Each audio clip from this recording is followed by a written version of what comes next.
Voyage en récit. Jean-Pierre Auger Et Geoffroy Scrive. Jean-Pierre Auger dans cette conversation avec vous aujourd'hui pour cette émission de Voyage en récit. Quelques noms, parce que vous êtes avant tout, c'est ce que je retiens de votre livre, un homme de rencontre. Votre livre, on va donner tout de suite le titre, Afrique à Dieu, mémoire d'un officier du secteur Afrique noire de la DGSE, publié aux éditions Mareuil. Les noms, en voici seulement quelques-uns parmi tous ceux que vous nous donnez de lire dans votre ouvrage. On peut citer évidemment Jacques Foccart, parmi les plus connus. On peut citer André Janier. On peut citer Tinon Erdini, Laurent Gbagbo, Gilbert Diendéré. On peut citer beaucoup de présidents africains que vous avez connus et côtoyés. On peut citer aussi le colonel puis général Dominique Champtio. Voilà quelques noms. On peut citer évidemment aussi à l'époque François Mitterrand, qui vous adressera d'ailleurs des remerciements personnels. Qu'est-ce qu'aujourd'hui, en 2024, pour vous qui êtes retiré depuis presque plus de 20 ans de la DGSE, ces noms vous évoquent au point de vouloir les coucher sur le papier dans ce livre?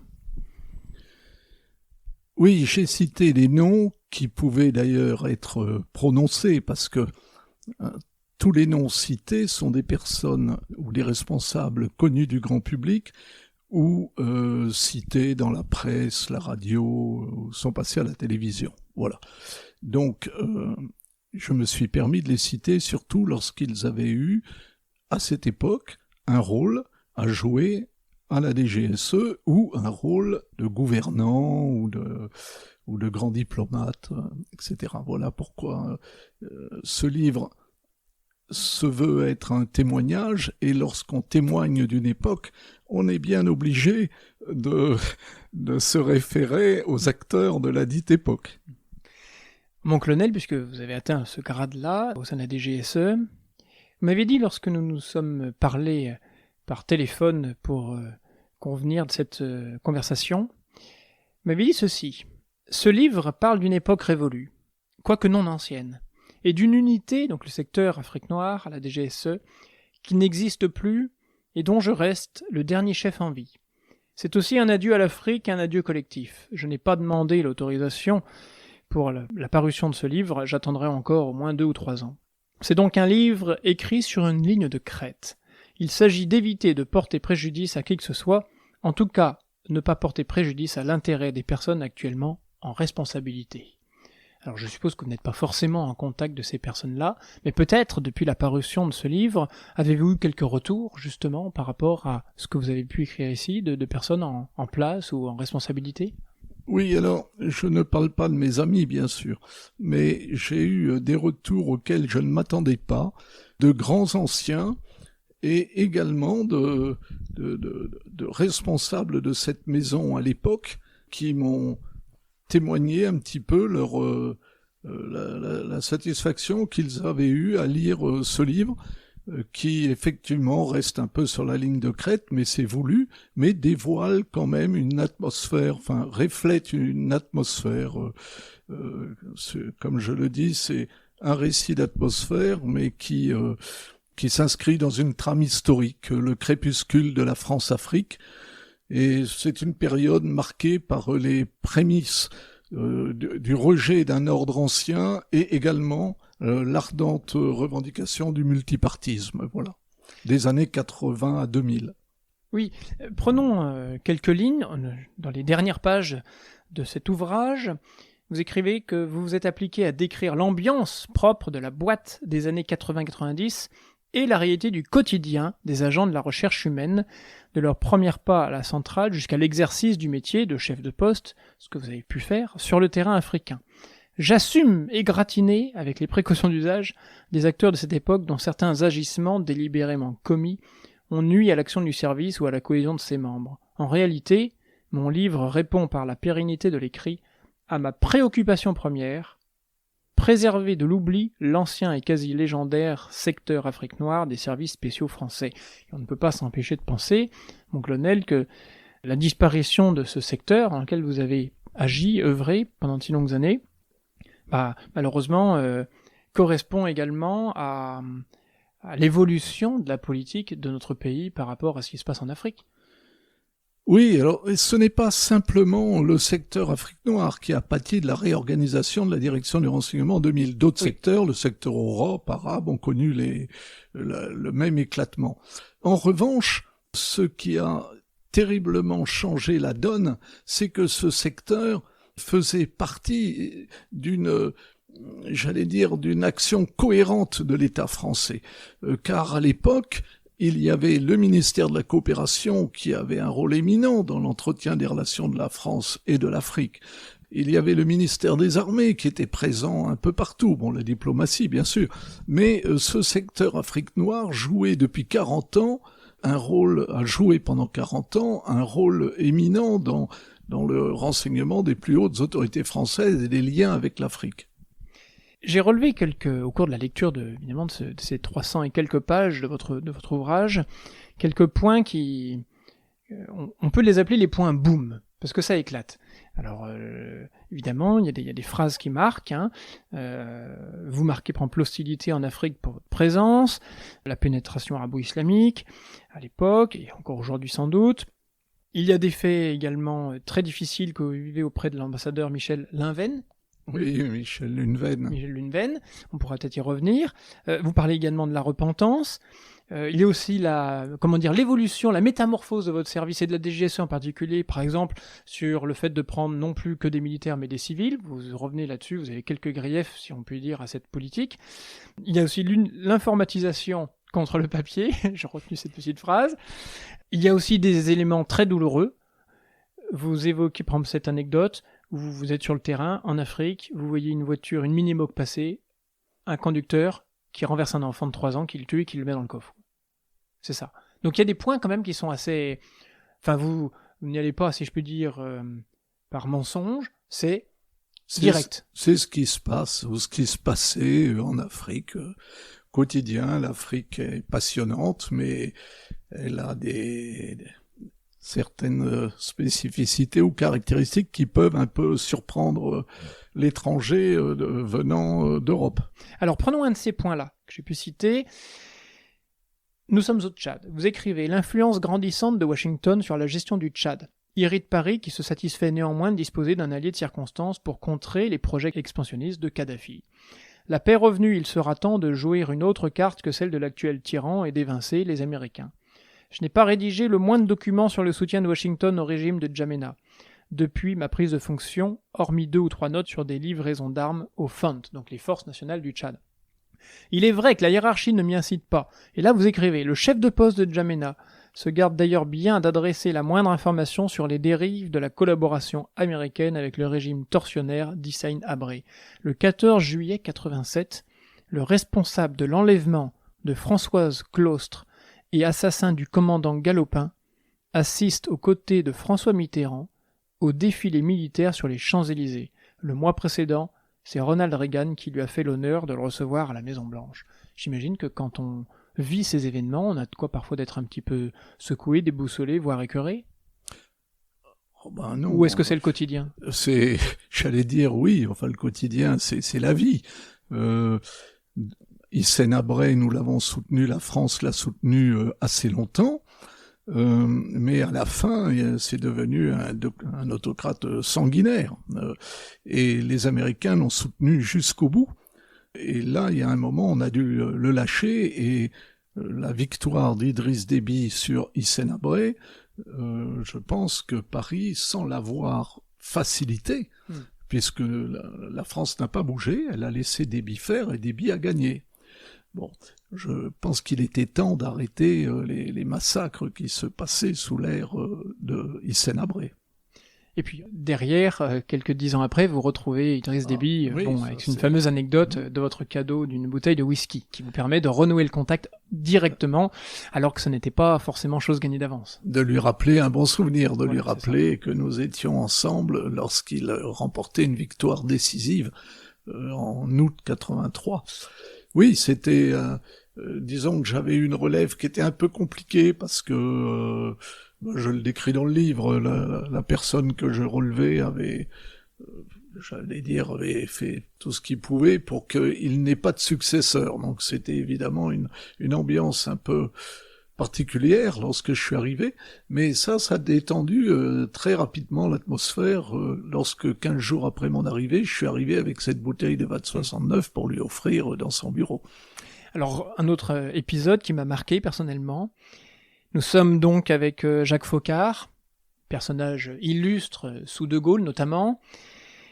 Vous écrivez « Il est incontestablement le maître d'œuvre de cette politique déviante de « trouble coopération » entre guillemets, qui brouilla la vocation même de la France-Afrique, telle qu'imaginée par le ministre du gouvernement François Houphouët-Boigny, et souhaitée par De Gaulle. Foccart, au nom de l'intérêt de la France, privilégie l'ingérence, recourant s'il le juge nécessaire au complot et au coup de force. Il dispose pour ce faire de fonds occultes quasi illimités, de réseaux efficaces, d'affidés peu scrupuleux, d'hommes de main qualifiés, agents du SDECE, barbouzes et mercenaires. Lorsqu'il reprend du service en 95, donc il est déjà quand même très âgé, du temps de Jacques Chirac, les temps ont changé, la République également, mais pas l'octogénaire ni ses méthodes. Pour preuve, le recours très limité et de fait nullement efficace au mercenariat en République démocratique du Congo. De même remet-il tout de suite en selle dans ses activités d'émissaire officieux de la présidence en Afrique son vieux poulain, le franco-libano-sénégalais Jaafar Bourgui, plus connu sous le nom de Robert Bourgui. Au service douteux de bien des gouvernements de droite, le dernier en date étant Nicolas Sarkozy, qui lui remettra la Légion d'honneur. Il se fera connaître du grand public dans la pleine mesure de sa rouerie, en faisant fuiter dans la presse les cadeaux empoisonnés qu'il offre au candidat de la présidence de la République, François Fillon, notamment des costumes sur mesure d'un prix élevé. Il y a des ramifications partout. Le commun des mortels ne s'en doute pas. Non, c'est certain. Et vous l'écrivez. Alors, là, oui, je ne prends pas de gants avec des personnages qui ont participé à rendre opaque notre relation, à la rendre douteuse, et je pense qu'il y a des choses qu'on peut faire, il y en a d'autres, si on peut les éviter, c'est mieux. Et je n'ai pour ce type de personnage, effectivement, guère de considération. Et concernant ce qui arriva ensuite à François Fillon, qu'avez-vous pensé à ce moment-là ? Ça, c'est autre chose. Il faut reconnaître que François Fillon, là, dans ce cas précis, a certainement fait preuve d'une certaine imprudence à accepter des cadeaux comme ça, surtout de la part du monsieur dont je parle. Alors justement, vous avez cité le mot « imprudence ». J'aimerais revenir peut-être sur les qualités dont vous faites mention dans ce livre pour permettre aux officiers traitants d'œuvrer correctement. Et la prudence, il me semble, en est une qui est considérable, peut-être même la première. Alors, le problème, c'est qu'il faut autant de prudence que d'initiative. Car si on est trop prudent, on ne fait plus grand-chose et le résultat ne peut être que décevant.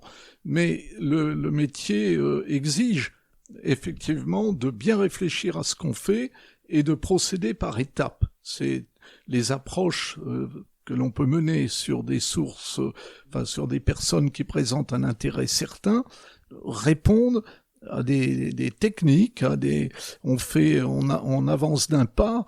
Je prends dans le livre, je fais une référence à la VARAP, on progresse toujours en ayant déjà 3 prises. Et puis la 4e, on avance dans le recrutement, la tentative de recrutement, ça peut durer des mois, il ne faut rien précipiter, il faut que les choses se fassent presque naturellement. Alors parmi les autres qualités, j'ai noté travailler avec ferveur, dans parfois une immense ou une certaine solitude, travailler avec passion, dévouement, liberté et renoncement, et vous connaissez des satisfactions et aussi pas mal d'amertume. Y a-t-il d'autres points que vous voudriez citer ? Parce que vous les citez pas pour votre gloire personnelle, si j'ose dire, mais on le lit sous votre plume comme conseil pour les personnes qui voudraient s'engager dans ce genre de métier. Alors, je vais vous faire une révélation à vous. Je suis parti donc du service plus tôt que je ne l'aurais voulu. À l'origine, j'ai senti que le moment était venu, mais j'aurais rêvé d'être chef du service de la formation en partant, pour essayer de transmettre. Alors évidemment, tous les jeunes ne vont pas en Afrique, donc j'aurais peut-être eu des faiblesses par ailleurs, certainement, dans bien d'autres domaines. Mais il est vrai que je me suis dit que ce livre pourrait peut-être servir, même maintenant encore, à des apprentis officiers de renseignement, voire même à des officiers de renseignement, de jeunes officiers de renseignement. Et puis je suppose que nous apprenons également sur le terrain, parce que vous commencez cet ouvrage en rappelant que vos futurs employeurs sauront davantage s'accommoder d'un caractère qui, sous des dehors policés, et on peut lire sous votre plume que, en tout cas, ça paraît très policé parfois, notamment dans les dialogues, est souvent jugé trop entier et indépendant, flirtant à l'occasion avec l'indiscipline. Donc c'est un espoir pour ceux qui ne se diraient je n'ai pas toutes les qualités que nous allons préciter. Non, si on a un officier de renseignement, s'il est toujours les doigts sur la couture du pantalon, je pense qu'il aura du mal à franchir un certain nombre d'écueils. Non, il faut être loyal, il faut avoir quand même une certaine morale, quitte à l'égratigner au nom de la France, du service de la France. Mais il ne faut pas être quand même trop attaché aux règles traditionnelles hiérarchiques.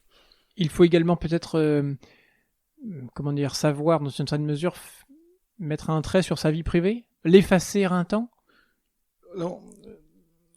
Non, j'ai toujours su que j'avais le soutien de la personne qui est encore 50 ans après mon épouse. Mais il est vrai que dans les périodes un petit peu troublées, on préfère savoir même celle qui est la plus proche de vous à quelques milliers de kilomètres de là pour être plus à même de mener votre mission et de ne pas être inquiet par ce qui pourrait lui arriver lorsque vous la laissez seule dans une ville qui est un petit peu aux mains de rebelles ou de gens plutôt turbulents, quoi. Oui, parce que vous vivez des moments de tension, hein. Il y a des explosions, vous allez voir ce qui se passe. Il y a toujours des moments de tension dans tous les pays africains. Ceux qui ont vécu un peu en Afrique savent ce que c'est. Alors ça peut durer 2-3 jours, dans le meilleur des cas, ça peut durer des mois, et j'ai même connu, une bonne, enfin peut-être plus d'une année même. Donc c'est là que le problème se pose. Vous-même avez été mis, je crois, vous étiez dans un taxi à Anjou par un enfant armé. Vous préférez peut-être savoir votre femme ici en Finistère. Oui, mais enfin, et je sais pas ce qu'il faisait. C'est des petits, ça met un petit peu de piquant dans le travail quotidien, mais il a pas tiré. Non. Mais je crois qu'il fallait avoir la réaction de votre chauffeur pour s'éclipser rapidement. Ah oui, ça c'est sûr qu'il valait mieux pas traîner, oui. Alors parlons peut-être, parce qu'on a évoqué ça tout à l'heure, on va prendre le sujet de la repentance. Parce que je crois que c'est un sujet important. Vous l'écrivez. Nous sommes à peu près au milieu de l'ouvrage, et vous relatez une anecdote que personnellement j'ignorais totalement, de 2 officiers français, donc là nous sommes au 19e siècle, hein, qui font tirer, et d'ailleurs, ils tirent sur les habitants locaux, ils se font rattraper par l'armée française contre lesquels ils tirent eux-mêmes. Finalement, ils en meurent, enfin, ils sont descendus, ils sont enterrés sur place. Vous arrivez sur place, vous, donc, plus de 100 ans après les faits, avec un responsable local, et vous écrivez ceci. Chef du village. Vous parlez des tombes, de ces 2 soldats français. Vous dites, de même ont-ils fait ouvrir le feu sur la colonne française lancée par Paris à leur poursuite, tuant le 14 juillet 1899 son chef, le colonel Klob, avant d'être abattus les jours suivants par leurs propres soldats. Curieusement très bien entretenus au regard des standards locaux, peinture blanchâtre, clôture en fer forgé joliment teintée de rouille, les tombes des renégats trônent au centre de la localité. Je me plie volontiers au cérémonial de l'ouverture par le chef du village, du petit portillon donnant accès au sanctuaire, et partage avec ce sympathique vieillard quelques instants de profond recueillement à la mémoire des assassins de ses ancêtres. Cette cérémonie intime valait d'être vécue. L'hommage témoigné ces explorateurs blancs observés à travers ce prisme indigène déconcerterait nombre des chantres occidentaux de la repentance. Et là on a envie de dire, et boum! Oui, non, mais... C'est quand même renversant comme situation. Non, il est de bon ton maintenant, effectivement, de se battre la coulpe, de démonter les statues, de critiquer nos plus grands hommes de l'histoire française, et la colonisation, bien évidemment, n'échappe pas à ce procès qui ne souffre aucune contestation et qui ne reconnaît à la dite colonisation aucune avancée, aussi petite soit-elle. Voilà. Donc oui, c'est l'âme africaine aussi, enfin, on en pense ce qu'on veut, mais là, c'était ce chef de village, alors bon, je pense qu'il connaissait pas tout à fait l'histoire, j'allais dire franco-française, mais c'était effectivement presque émouvant, un village reculé dont j'avais entendu parler, c'est pour ça que je voulais le retrouver. Pour lui, ces deux blancs avaient fait certainement des choses pas mal et il tenait à faire partager ces petits moments.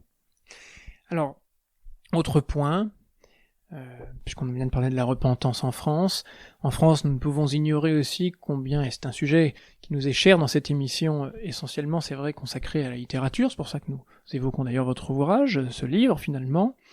Vous écrivez ceci: parmi les qualités nécessaires à l'exercice du métier d'officier traitant, parce que vous êtes au contact des dirigeants locaux, vous êtes au contact de vos supérieurs hiérarchiques qui sont à Paris, vous êtes parfois au contact, comme on a pu le voir, on y reviendra peut-être, François Mitterrand vous adresse ses remerciements personnels, et vous écrivez ceci: le métier d'analyste est aussi passionnant qu'exigeant, il impose une grande sûreté de jugement. Ce n'est pas tout de recueillir du renseignement, il faut savoir le restituer sobrement, clairement, en l'insérant intelligemment dans son contexte politique. Donc il y a une analyse certaine, on pourrait y revenir. Pour ce faire, la concision de la langue française est un remarquable instrument, encore faut-il la maîtriser. C'est un appel à respecter déjà notre propre langue. Ah, oui, et j'étais... Alors d'abord, je reviens sur une chose, parce que le président Mitterrand a certainement dit à son conseiller Afrique, le sénateur Guy Pen, que la dite note que j'avais faite était très bonne. Et Guy Pen l'a retransmis à mon chef, le colonel Valade, qui me l'a retransmis, voilà. Bon, maintenant, pour en revenir à la concision de la langue française, moi j'ai vraiment été frappé, puisque tout à l'heure on parlait, j'aimerais bien qu'on y revienne un petit peu, parce que tout n'est pas noir, tout n'est pas blanc sur les militaires, la démilitarisation du service. Mais j'ai remarqué que les jeunes universitaires, déjà, donc il y a 30 ans, auprès d'une trentaine d'années, tout aussi bien formés, intelligents et brillants qu'ils soient, avaient déjà des petits problèmes, on va dire ça comme ça, pour rédiger une note d'une page compréhensible du premier coup par un haut responsable. Voilà. Donc, nous nous attachions, et j'avais toujours eu des chefs d'exploitation qui étaient remarquables, les chefs d'analyse, si vous voulez, du bureau analyse, et qui étaient là pour leur donner tous ces conseils et les former en quelque sorte à l'écriture. Et pour vous, d'où vient cette faiblesse par rapport à la langue? Quand vous l'avez observé, vous dites, mais d'où cela pouvait-il venir que la langue... c'est un manque criant de... vous voyez, par exemple, la disparition du latin, ça n'a l'air de rien, mais oui. Je dois, à ma façon de m'exprimer parfois... et d'écrire ces années de latin qui m'ont appris tellement de choses sur la langue française et sur les raisonnements qu'une bonne version ou un bon thème. Bon, tout ça a disparu et il suffit d'écouter certains responsables ou certains politiques ou certains à la télévision pour voir la pauvreté parfois du vocabulaire. Donc notre chère langue mériterait vraiment qu'on s'y attache un petit peu plus à la... Aviez-vous le temps de lire et que lisiez-vous dans ce cas-là, quand vous étiez sur le terrain? Alors là, pour ne rien vous cacher, quand j'étais sur le terrain, comme vous voyez, j'étais surtout pris par mes activités, la lecture de la presse locale, la presse internationale. Il est vrai que il y a des mois où je ne me rappelle pas, fallait que je sois en vacances pour me donner le temps d'attaquer un livre. C'est regrettable d'ailleurs. C'est regrettable. Et par rapport aux évolutions de la DGSE dont vous vouliez parler, l'arrivée du numérique que vous avez connu finalement, et puis le fait de passer d'un monde exclusivement militaire à faire entrer des civils. Alors, oui, c'est là que je voulais intervenir parce que il y avait déjà beaucoup de civils. C'est-à-dire quand je suis rentré, il y a une quarantaine d'années, il y avait la moitié des stagiaires du stage A, du stage initial de formation, étaient civils. Le secteur Afrique noire avait cette particularité d'être très militarisé, Et je l'explique un peu pourquoi dans le livre, parce que les pays où nous servions étaient pour la plupart dirigés par des militaires, étaient des pays où il fallait quand même être, j'allais dire, assez bien formé à l'origine, et l'armée était une très bonne formation. Nous avions des capitaines qui avaient tous commandé une unité élémentaire, on les avait choisis, on avait un dossier, on connaissait le monsieur qu'on avait devant soi quand j'étudiais leur passé avant de me décider. Ce qui n'était pas le cas des civils qui, en règle générale, arrivaient à 20 et quelques années, sortant de l'université. Oui. Et ils étaient en plus pas tellement poussés à venir vers l'Afrique. Je le cite dans le livre, en 1987, nous n'avions qu'un chef de poste civil qui avait fait de nombreuses années à la maison sous l'autorité d'officiers qui l'avaient bien formé. Donc voilà, donc ce n'est en aucun cas une critique de la civilisation ou civilisation, comme on est pour le terme anglais, que j'appelle un peu la démilitarisation. C'est pas une critique c'est sur la façon dont elle a été menée. Elle a été très rapide. Elle s'est fondée sur le remplacement de de la plupart des lieutenants-colonels ou colonels qui exerçaient encore quelques responsabilités, parce qu'il fallait bien caser toutes ces personnes qui, elles, pouvaient servir jusqu'à l'âge de 65 ans au bas mot. Voilà. Parce que les civils en eux-mêmes, une fois qu'ils sont formés, qu'ils ont pris le temps, il n'y a pas de problème. C'est pas une critique du monde civil. Maintenant, il n'y a plus que 20% dans la DGSE, service action, exclu de militaires, donc ça prouve que, effectivement, les choses ont bien changé. Revenons aussi à la formation. Je crois que, parce que vous évoquez son nom, vous avez appris également énormément auprès du commandant Toussaint Santoni. Faut peut-être en reparler. Parce que je crois qu'il vous est cher. Quand on peut le sentir. Et je l'ai eu il y a pas longtemps au téléphone et je redoutais un peu son appel parce que je suis, quand je mets, je mets par exemple, quelques adjectifs qui sont pas forcément non plus des plus heureux, misanthrope refoulé, par exemple, je pense à ce mot-là, ou désordre affectif. Et eh bien, écoutez, il m'a vraiment dit qu'il était très heureux d'avoir vu ce livre et que, bref, je vous passe les détails, mais j'étais soulagé presque de l'entendre quand même, parce que c'est un professionnel et je redoutais qu'ils disent mais qu'est-ce qu'il a à écrire, voilà. Je voulais également revenir sur les contacts que vous nouez. Donc vous recrutez des personnes sur place, obtenant d'eux à terme des renseignements, pour soit les obtenir, soit les vérifier, voilà, c'est tout le travail d'analyste. Et je me suis demandé si, là vous prenez le cas de l'un d'eux, vous avez une approche, et vous dites, cette approche de prime abord prometteuse répondra parfaitement aux besoins du secteur. Quelques bouquets de fleurs, boîtes de chocolat, étrennes et marques de sympathie fidéliseront durablement cette honorable correspondante d'infrastructure qui acceptera sans réserve d'être transmise à un nouvel officier traitant lorsque le temps sera venu pour moi de prendre la direction de mon premier poste en Afrique. Et forcément, la question est naturelle. S'agit-il seulement alors d'une personne simplement utile au service, ou dans ce cas-là, où placer l'estime de l'autre dans ce métier ? Et je peux m'adresser ici à l'homme, au colonel, comme au chrétien que vous êtes, je crois. Oui, alors oui, ça, là, vous touchez du doigt. Alors, si vous voulez, cette dame, j'avais pour elle la plus grande affection, je serais tenté de dire, parce que c'était une dame qui m'a tout de suite, et je le mets dans le livre, un concierge, métier un peu ingrat, abandonné par son mari, me confiait-elle, et qui avait l'air d'être bien perçu par toute la copropriété. Mais bon, il se trouve que nous avions besoin à ce moment-là de ce qu'on appelle une boîte aux lettres mortes. À l'époque, il n'y avait pas Internet et certains courriers venant d'Afrique évidemment, c'était quand même intéressant de les envoyer à une adresse où personne viendrait les intercepter ou les chercher. Donc, qui mieux qu'une concierge qui peut rendre ce service? Voilà. Donc, quand je dis des chocolats, des fleurs et tout, bien évidemment, c'était pour entretenir cette relation, parce qu'aller chercher son courrier de temps en temps, comme ça, sans un mot, sans un geste, me paraît quand même un peu...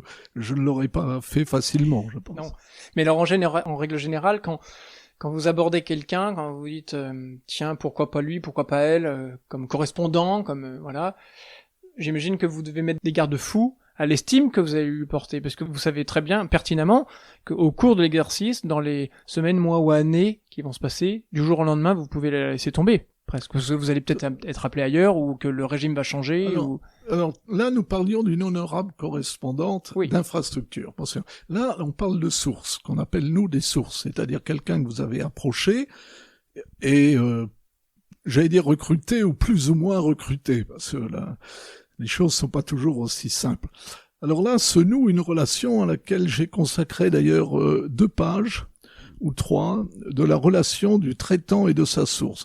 Et j'allais dire en Afrique, parce que j'imagine que traiter un Anglais, si cela est possible, ou traiter un Belge, n'est pas pareil que de traiter, de traiter, je continue de prendre ce terme, un Africain. Donc de l'Afrique noire. Donc il est certain qu'il y a une part de duplicité en quelque sorte dans ce travail, mais à ce moment-là, autant renoncer à rechercher le renseignement, quoi. Et avec les personnes qui ont pignon sur rue, si je puis dire, de premier plan, j'imagine que la relation ne peut être que différente du fait de l'homme public qu'ils sont. Oui. Par exemple, prenons le fameux personnage du coq noir. Ah, bah oui, mais là vous parlez de Jonas Savimbi, oui. qui est une figure emblématique de la lutte contre le communisme, à l'origine, contre son challenger, j'allais dire son Dos Santos.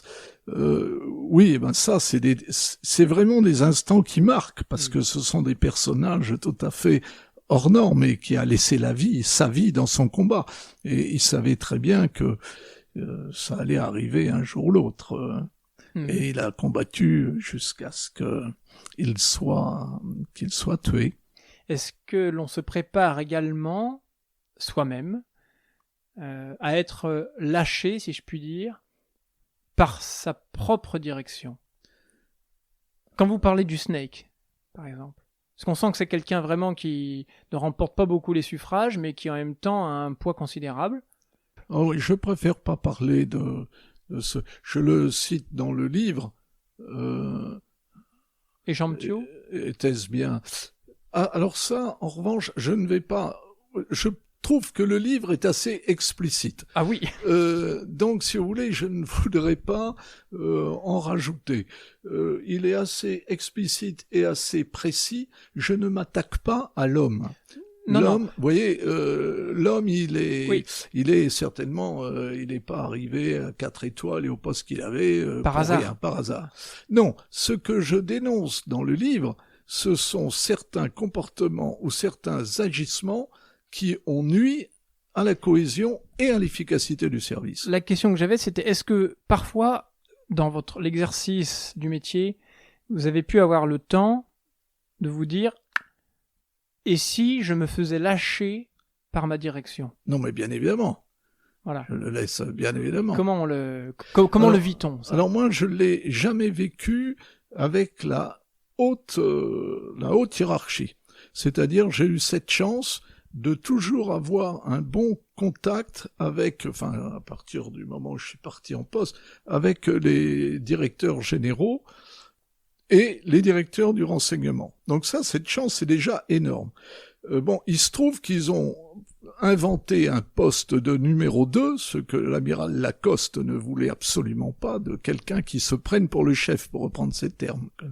Ils ont inventé ce poste pour, j'allais dire, de mettre un officier général ou amiral pour faire plaisir aux officiers, les officiers pouvant croire naïvement que le monsieur mis à ce poste-là se soucierait d'eux.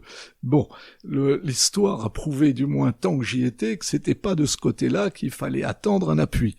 Voilà. Donc ça, je le dis, c'est tout. C'est de l'histoire, ça. C'est de la petite histoire, mais c'est de l'histoire de ce service, et les chercheurs ou autres un jour auront le soin de vérifier, de recouper, de savoir si je raconte des blagues ou pas. Ce dont je doute un peu, d'après même les retours, je vous dis, qui me sont faits. Oui, donc vous en avez déjà quelques-uns de retours. Oui. Mais pas de ma maison, hein. Là, Non, aucun. De ma maison, aucun.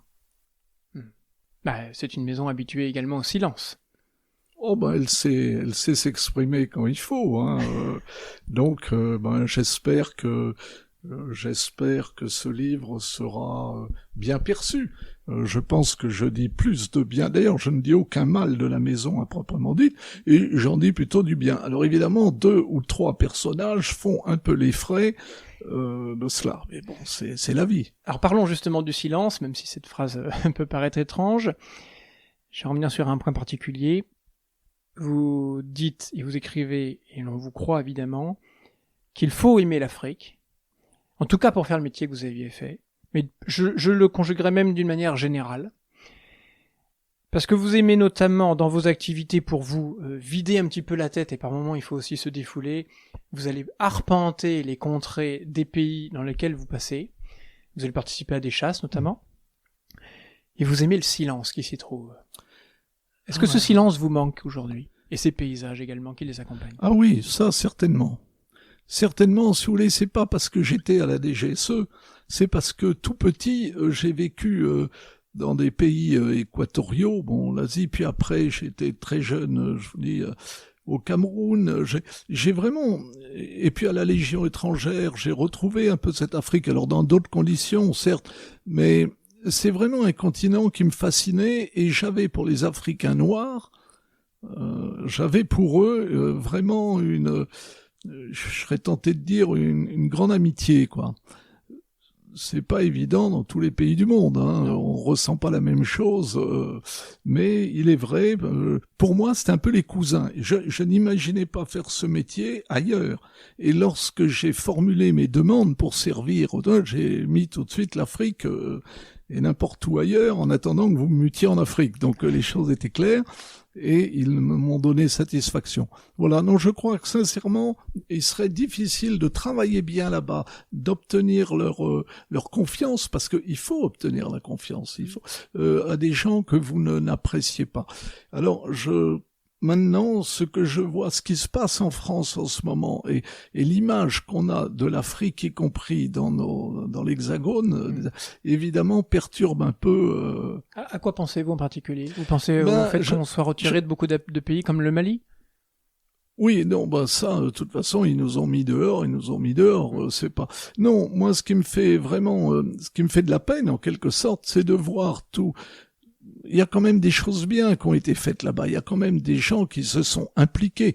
Savez-vous qu'en 1989, par exemple, il y avait 5000 coopérants français dans le domaine de l'éducation nationale. 5000. Bon, alors tout ça, c'était plus que les États-Unis eux-mêmes envoyaient dans le monde. Donc, on a quand même fait des gros efforts. Alors, on a certainement fait des bêtises. On a mal analysé peut-être l'évolution des dites sociétés. Tout comme nous-mêmes, on n'a pas analysé la nôtre, hein, quand je vois la façon dont elle évolue. Et ça me fait, je vous dis, mal au cœur de voir que maintenant, la parole est donnée aux indigènes de la République, aux décoloniaux et autres néo-panafricanistes. C'est plus facile de tout critiquer que de reconnaître qu'il y a quand même eu des choses bien faites. Je pense qu'on aurait pu trouver une voie médiane moins suicidaire. Peut-être que ça reviendra, je l'espère, je termine un peu mon livre là-dessus, je ne pense que ni les Russes, ni les Chinois, ni les Turcs et ni les Iraniens seront l'avenir de l'Afrique. Donc, il faut leur laisser, je pense, prendre le chemin J'aime pas dire d'ailleurs prendre le chemin qu'ils ont choisi parce que je serais curieux de savoir si les quelques militaires qui en ce moment dirigent les 3-4 pays sahéliens seront si bien perçus de la population dans quelques mois et années. Ah, vous parlez même de mois, hein, donc ça peut être rapide. Hein. Ça peut être rapide. En Afrique, tout peut changer. Il faut parfois pas grand-chose. Je leur souhaite vraiment de vivre cela. Peut-être que ça va leur mettre du plomb dans la tête. Peut-être qu'ils vont se rendre compte qu'ils ont pris une mauvaise voie. Scrutez-vous les journaux pour vous tenir informé de ce qui s'y passe. Encore aujourd'hui. Oui et non. Oui, quand j'apprends pendant une semaine, lorsqu'il y a un incident majeur, j'essaie de voir. Mais bon, tout ça, c'est quand même un peu derrière maintenant. Revenons à quelques anecdotes, colonel Auger. Parmi les qualités, nous en avons cité plusieurs. J'ai noté peut-être qu'il fallait être aussi prêt à tout, y compris à accomplir 3 petites minutes de danse auxquelles vous ne vous attendiez pas. Peut-être pouvons-nous revenir là-dessus. Il y a aussi le fait de tomber sur des scènes cocasses.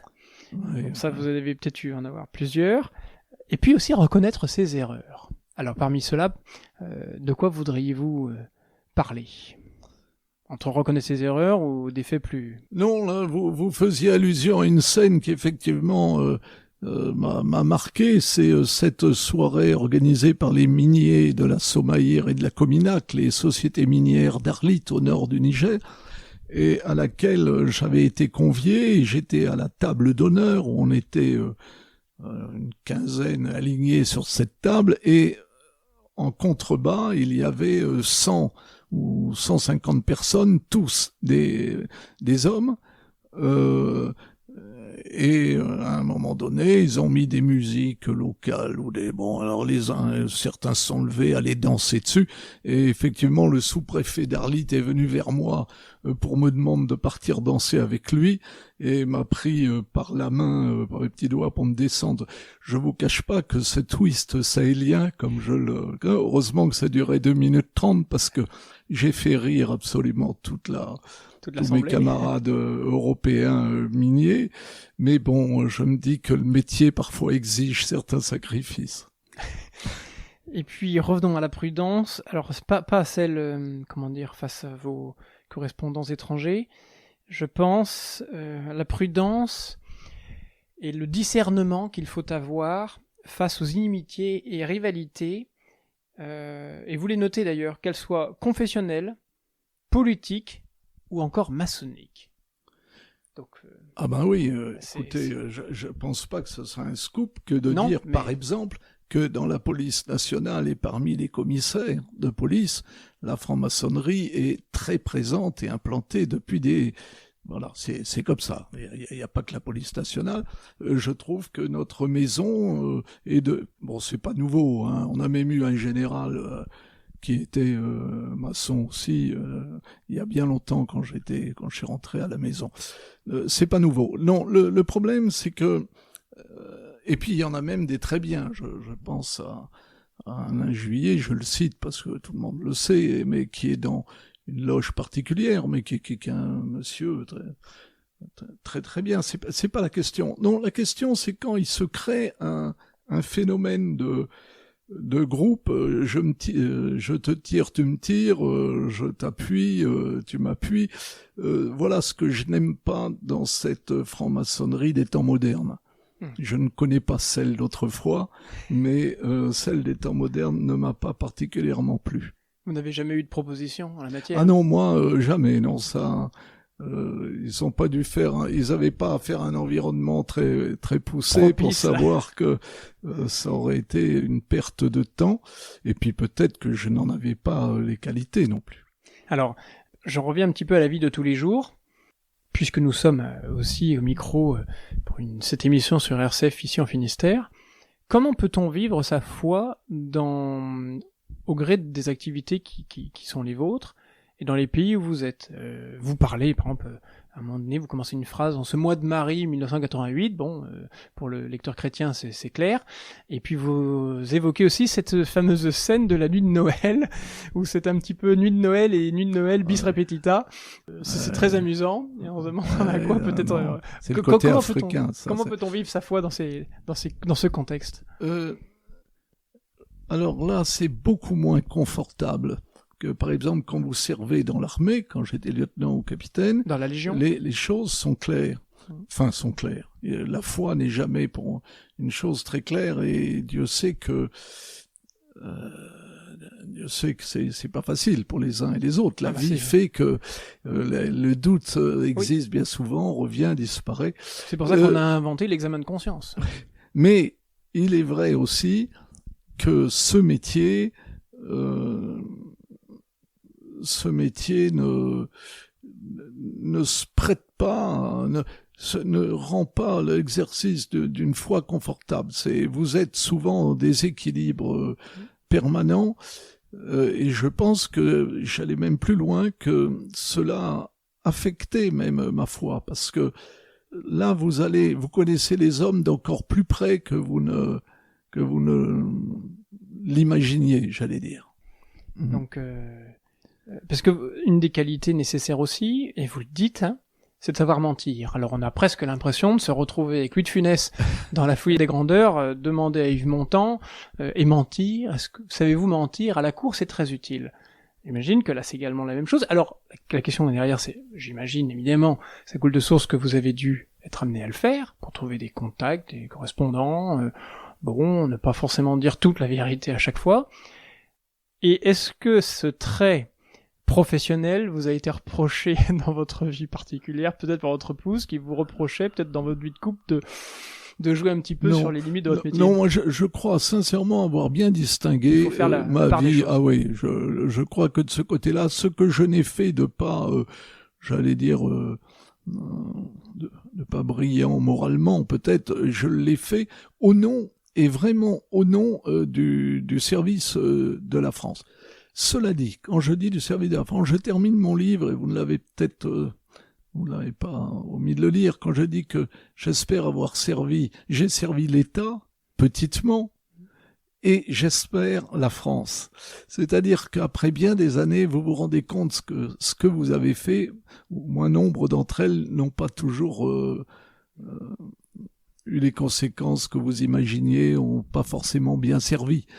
Est-ce que tant de mensonges ou tant de manipulations maintenant, c'est comme la guerre d'Algérie ou la guerre d'Indochine. Quand vous regardez maintenant, vous dites tous ces morts. Pourquoi? Parce que c'était écrit en quelque sorte qu'un jour il faudrait laisser ces pays indépendants. Vous voyez? Donc là, c'est un peu la même chose. J'espère que je n'ai pas fait que servir l'État, c'est-à-dire certains dirigeants du moment. Oui, parce que ça peut entraîner une forme assez prononcée de déception, et puis ça peut aussi entraîner peut-être une forme d'humilité. Alors, l'humilité, c'est si vous voulez, les critiques qui me sont données sur ce livre par les gens qui ne l'apprécient pas, je les récuse certaines, mais on parle d'ego, et je comprends qu'on me reproche d'avoir cité notamment 2, 3, 4 témoignages de satisfaction. Pourquoi je l'ai fait, ou le discours? Je l'ai fait pour une seule raison. C'est pour qu'on se rende compte que ce n'est pas quelqu'un qui a quelques comptes à régler ou une acrimonie quelconque vis-à-vis de la maison. Vous voyez, c'est pas et donc je tenais à montrer qu'à l'époque, pendant mon service, j'étais relativement bien apprécié. Maintenant, j'en reviens à l'humilité.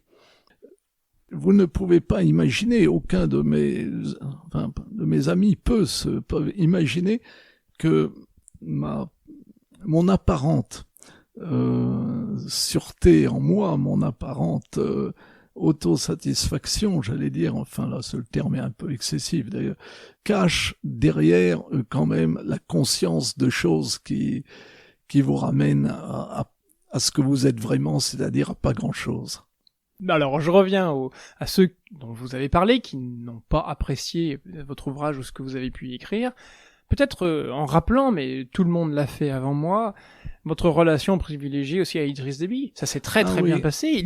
Eux-mêmes doivent être étonnés que ça puisse se passer aussi bien, peut-être. Oui, non, là, si vous voulez, je n'apprécie pas les gens qui sont toujours indécis, qui sont incapables de se fixer une direction, quitte à la changer de temps en temps lorsque nécessaire. Mais Idriss Déby, comme je l'écris, il ne m'a jamais menti. Il ne m'a jamais tout dit, et ça me paraît évident.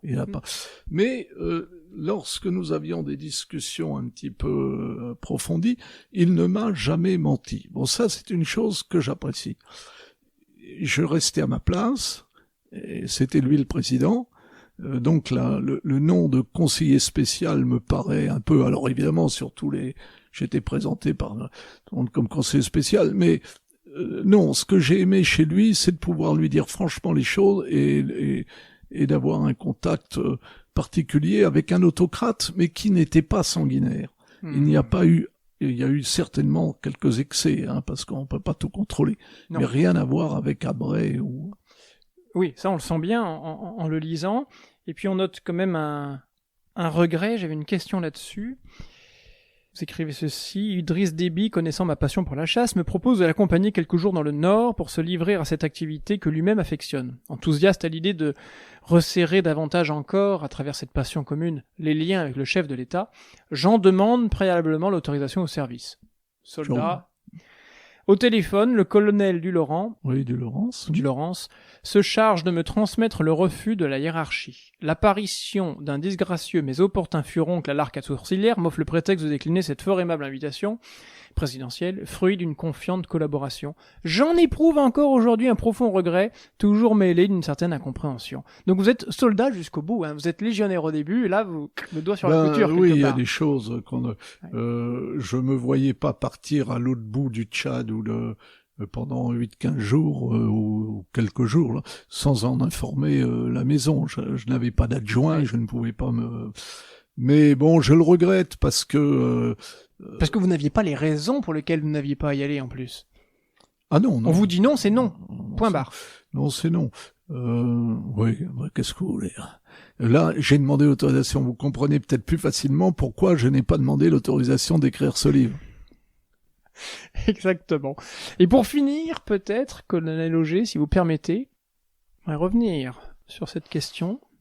Nous sommes tout début de l'ouvrage, vous êtes dans les recrutements, vous êtes dans les épreuves initiatiques, permettant de voir la teneur des candidats, et vous écrivez « Cette épreuve initiatique permet d'emblée aux instructeurs terrain, sans grand risque d'erreur, de savoir qui, parmi les élèves, dispose ou non de suffisamment d'assurance et de cette forme de duplicité indispensable à l'exécution des missions de recherche humaine réalisées par les officiers terrain de la direction du renseignement. Les sorties terrain se multiplient, seules ou en binôme. Lulu, donc c'est un camarade, est le seul à régulièrement voir des rats bleus. Qu'est-ce que sont les rats bleus ? Oui, j'aurais dû le préciser dans les rats bleus. C'est souvent ce qui arrive à des gens un petit peu paranoïaques ou j'allais dire naturellement un peu trop inquiets et qui à l'occasion de chaque sortie, il avait vu un Iranien, enfin j'exagère, mais je peux pas, un Iranien le suivre ou deux types suspects.